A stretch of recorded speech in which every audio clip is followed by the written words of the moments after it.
So the Maverick is changing up our angle this evening. See that brand new angle.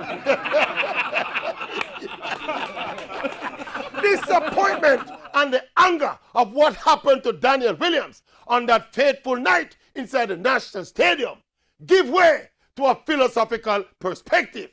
Before that disqualification, Daniel Williams was a consistent 12.5, 12.6 hurdler with a personal best of 12.48.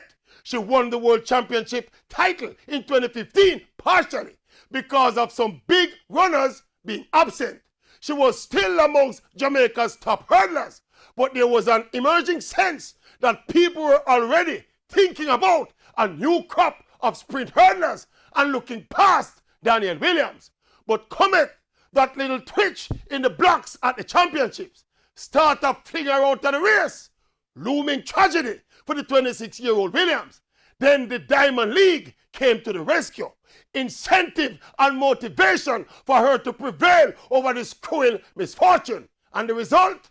12.32 national record, world leading, running 12.4 like it's nothing, beating all in sight. And now the favorite for the gold medal in Doha, all ignited by that disqualification. Now, the Maverick, so we are changing the angle and we are changing the perspective. So see, we want to big up the J3, especially Mr. Ludlow Watts. Yes. Out of bad, cometh good, Mr. Watts. Guess what?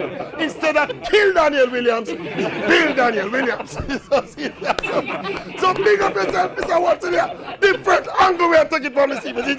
Well done. The rule is the rule for two, Mr. Watts.